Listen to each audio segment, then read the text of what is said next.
Hello, आप सभी को मेरा प्यार भरा नमस्कार।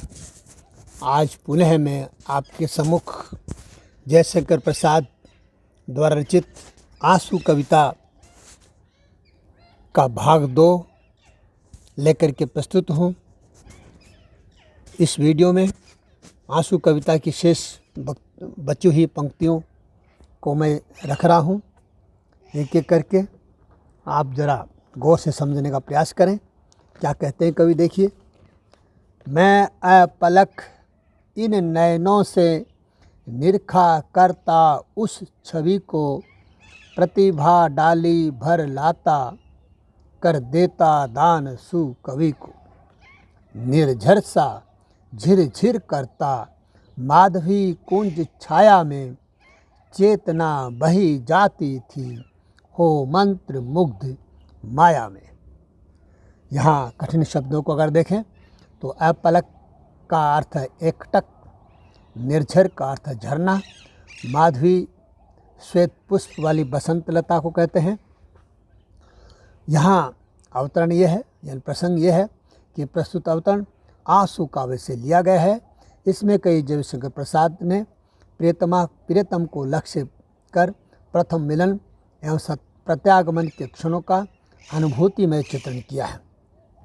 कवि वर्णन करते हुए कहता है, हे प्रिय, जब मेरा अपने प्रियतम से प्रथम मिलन हुआ तो मैं उसके अनुपम अनिंद्य सौंदर्य को देखकर इतना चमत्कृत और चकित हुआ कि उसके सौंदर्य को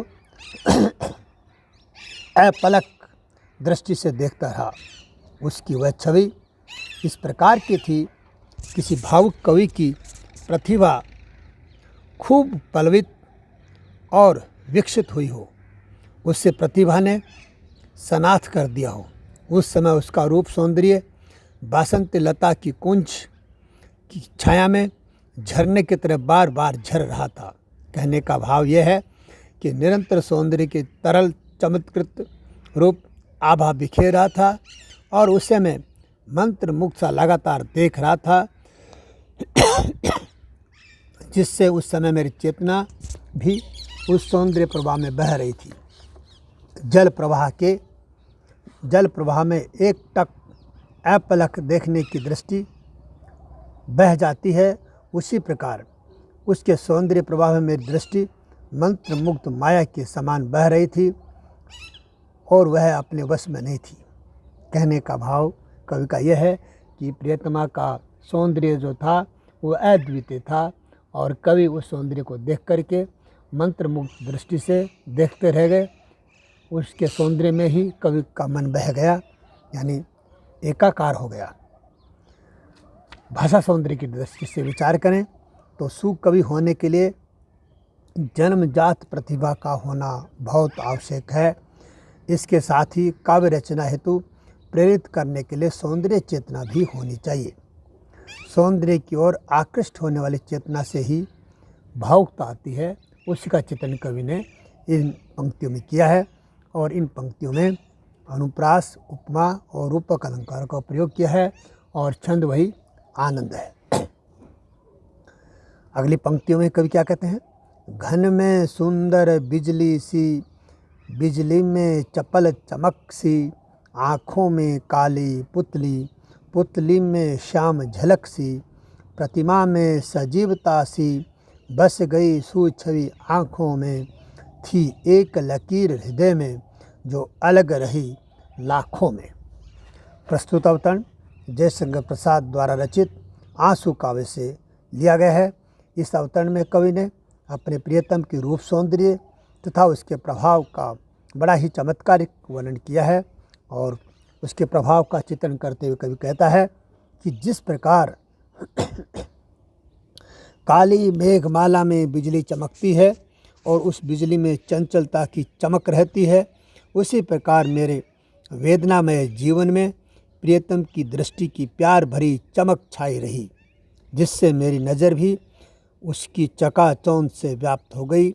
जैसे आँखों में काली पुतली और पुतली में श्यामल आभा दिखाई देती है या शोभित होती है, उसी प्रकार मेरे प्रियतम का रूप भी अतीव छविमान था और मेरी दृष्टि को आकृष्ट कर रहा था।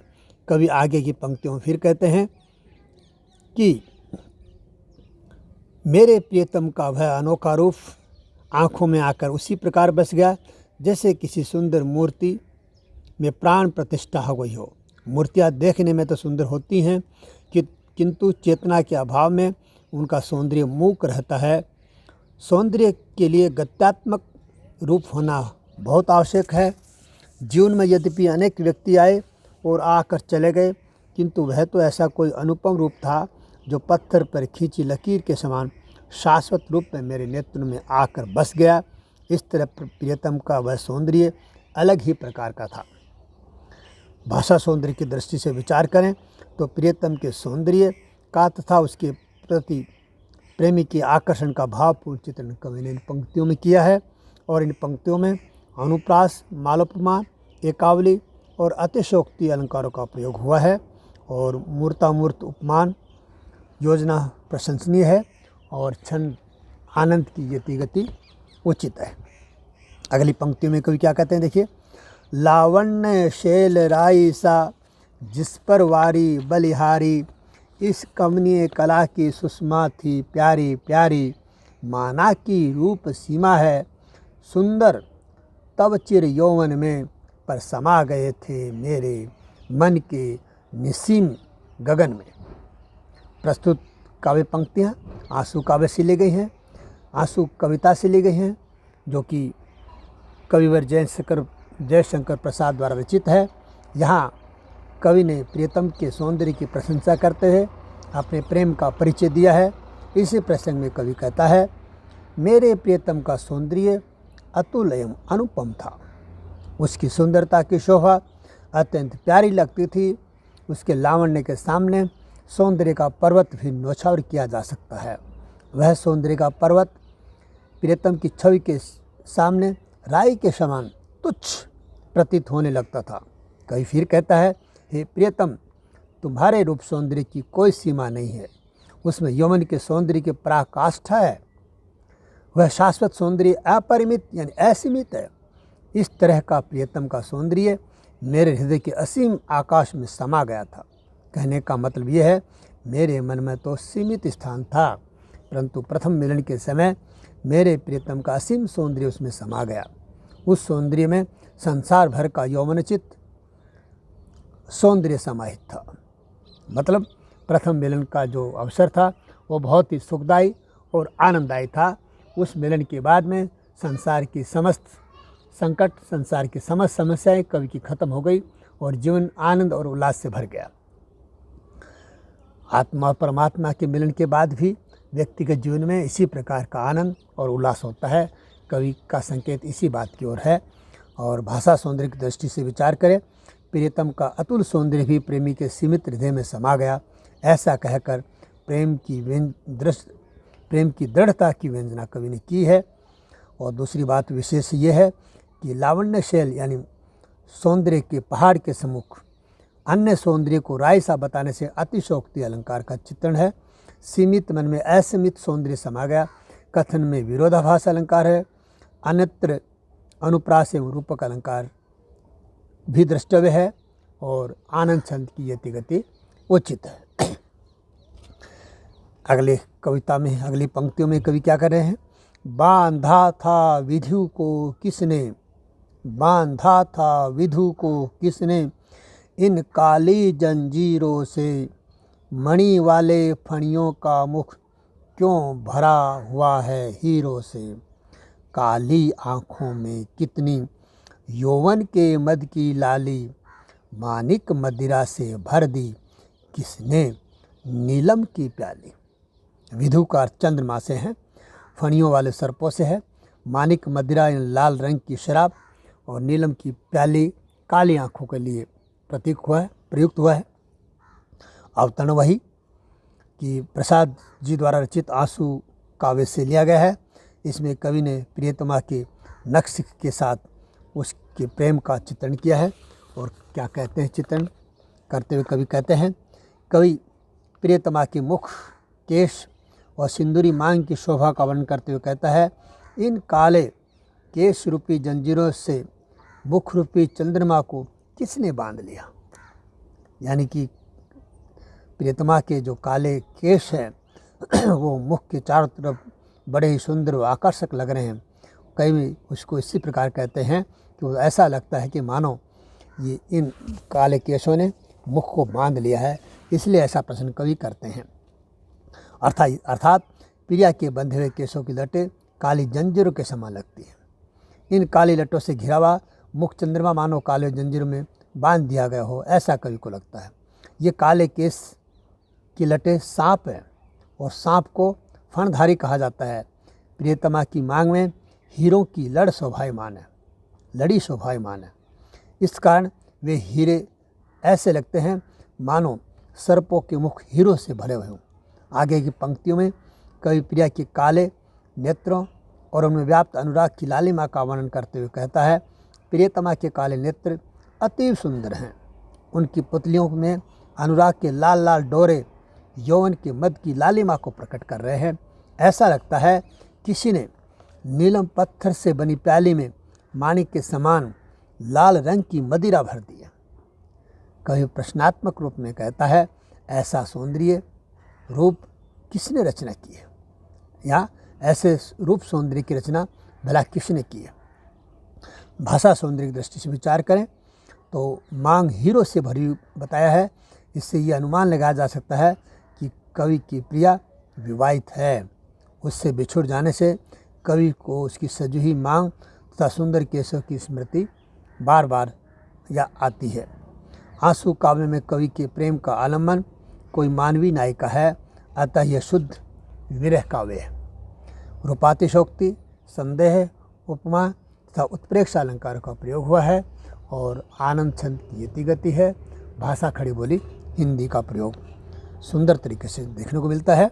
और अगली पंक्तियों में देखिए कवि क्या कहते हैं, तिर रही अतृप्त जलधि में नीलम की नाव निराली, काला पानी बेलासी है अंजन रेखा काली, अंकित कर क्षितिज पटी को तुलिका बरौनी तेरी, कितने घायल हृदयों की बन जाती चतुर्थी तेरी। अतृप्ति का अर्थ है लालसा की पूर्ति न होना, तुलिका का अर्थ है कलम यानी कूंची, चित्तेरी का मतलब चित्रकार। इन पंक्तियों में कवि ने प्रिया के नेत्रों एवं बरौनियों की सुंदरता का वर्णन किया है। ये अंश भी नायिका के नक्षिक सौंदर्य से संबंधित है। कवि वर्णन करते हुए कहता है कि प्रियतमा के सुंदर काले नेत्रों को देखकर ऐसा लगता है मानो अपार सागर में नीलम की निराली नाव तैर रही है। उसके नेत्रों पर काजल की काली रेखा है। वह रेखा सा उसके बीच में चमकती हुई बरौनी काले पानी में स्थित घड़ी की तरह अर्थात जल घड़ी के समान लगती हैं। प्रियतमा के नेत्र अतृप्ति का सागर हैं, क्योंकि उन्हें निरंतर देखते रहने पर भी उत्कंठा एवं आसक्ति कम न होकर बढ़ती ही रहती है। प्रियतमा के नेत्रों की काली रेखा मेरे लिए काला पानी के दंड की सीमा रेखा बन गई है, जो कि निरंतर मेरी अतृप्ति को बढ़ा रही है। कवि फिर कहता है कि हे प्रिय, तुम्हारे नेत्रों के सौंदर्य को देखना चाहता है ये मेरा मन। उसके लिए ये तुम्हारी बरौनियों पलकों के चित्रपट पर चतुर चित्रकार की तरह सुंदर नेत्रों का चित्र अंकित कर देती है। कवि का कहने का मतलब है कि तुम्हारे नेत्रों के सौंदर्य को मैं देखते रहना चाहता हूँ। तुम्हारी ये बरौनियाँ पलकों के चित्रपट पर चतुर चित्रकार की तरह सुंदर नेत्रों का चित्र अंकित करती हैं। तुम्हारे नेत्रों के ऐसे अनुपम सौंदर्य को देखने वालों के हृदय घायल हो जाते हैं। तुम्हारी ये बरौनियाँ नेत्र सौंदर्य का चित्र बनाकर घायल हृदय पर मरहम लगा देती है। कवि ने प्रेमिका के नेत्रों की शोभा का वर्णन छायावादी शैली में किया है। नेत्रों की बरौनियों पर चतुर चित्तरी का आरोप करके क्षितिज पट्टी को चित्रफलक बताया। और दूसरी विशेष बात यह है कि रूपक, अतिशोक्ति, उत्प्रेक्षा, उपमा तथा मानवीकरण अलंकार का प्रयोग इन पंक्तियों में हुआ है। काला पानी बेलासी कथन में असंगति है। और तीसरी बात यही है कि इन पंक्तियों में आनंद छंद की यति गति उचित है। अगली पंक्ति देखिए, कवि क्या कहते हैं। कोमल कपोल पाली में सीधी सादी स्मित रेखा, जानेगा वही कुटिलता जिसने मोह में बल देखा। विद्रुम सीपी संपुट में मोती के दाने कैसे, है हंस न शुक यह फिर क्यों चुगने की मुद्रा ऐसे। इन पंक्तियों फिर से देखिए। विद्रुम सीपी संपुट में मोती के दाने कैसे, है हंस न शुक यह फिर क्यों चुगने की मुद्रा ऐसे। विकसित सरसिज वन वैभव मधु उषा के अंचल में, उपहास करावे अपना जो हंसी देख ले पल में। ये अवतरण आंसू काव्य से लिया गया है और इन पंक्तियों में कवि ने अपनी प्रियतमा के नक्शिक सौंदर्य का चित्रण किया है। कवि प्रियतमा के कपोलों पर फैलने वाले मंद हास्य और बाहों की वक्रता एवं नासिका का बहुत ही आकर्षक और मनोहारी चित्र प्रस्तुत किया है। कवि वर्णन करते हुए कहता है, यद्यपि प्रियतमा के होठों की सरल निश्चल हंसी उसके दोनों कपोलों पर स्पष्ट दिखाई दे रही है, तथापि उसके वक्र स्वरूप को बाहों की बंकिम या तिरछी छवि रूप में देखा जा सकता है। उसके मूंगे से बने हुए सीपियों अर्थात अधर रूपी लाल सीपियों के संपुट के अंदर सफ़ेद दांत रूपी मोती के दाने कहाँ से और कैसे आ गए। मोतियों को तो केवल हंसी चुकता है, परंतु यहाँ तो नासिका रूपी तोता बैठा हुआ है, वह इन मुक्ताओं को कैसे चुक सकता है। अर्थात नासिका रूपी तोता इन्हें नहीं चुक सकता। इसी कारण ये दांत रूपी मोती बहुत खूब चमक रहे हैं। इसी प्रसंग में कवि आगे कहता है, प्रिया के हास्य का वर्णन करते हुए कवि कह रहे हैं, प्रियतमा के मधुर हास्य में उल्लास और मधुरता है।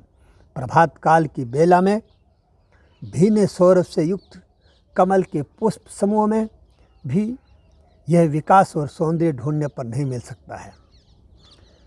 यानी कह रहे हैं कि प्रियतमा की जो हंसी है वो बहुत ही आकर्षक और मधुर उल्लास से भरी हुई है। कह रहे कि सुबह की समय और सुगंध से युक्त कमल का पुष्प जब खिलता है तो वहाँ भी ये सौंदर्य देखने को नहीं मिलेगा। उस मुख की शोभा यानी नायिका के मुख की शोभा को यदि एक क्षण के लिए भी विकसित होता हुआ कमल देख ले तो उससे उसका स्वयं ही उपहास हो जाएगा। यानी मुख सौंदर्य की तुलना कवि जगत में कमल से की जाती है, परंतु यहाँ तो जो उपमान है वो भी फीका पड़ जाता है। ऐसा है नायिका का मुख सौंदर्य, और कह रहे हैं कि कमल भी उस सौंदर्य को देख करके संकुचित हो जाएगा, हतप्रभ हो जाएगा, चकित हो जाएगा। भाषा सौंदर्य की दृष्टि से अगर विचार करें तो इन पंक्तियों में प्रेमिका के मधुर हास्य, दंत पंक्ति एवं मुख सौंदर्य का बड़ा सुंदर वर्णन किया है। मुख के समक्ष कमल हतप्रभ हो जाएगा, ऐसा वर्णन करने से व्यतिरेक अलंकार का है, क्योंकि उपमान को यहाँ छोटा दिखाया गया। इन पंक्तियों में अनुप्रास, रूपक, अतिशोक्ति और मानवीकरण अलंकार प्रयुक्त हुए हैं और आनंद छंद की यति गति उचित है। भाषा वही खड़ी बोली हिंदी। और इन्हीं पंक्तियों के साथ आंसू कविता की जो पंक्तियाँ हैं उनकी विवेचना पूर्ण होती है। और इसी के साथ आप सबको बहुत बहुत धन्यवाद।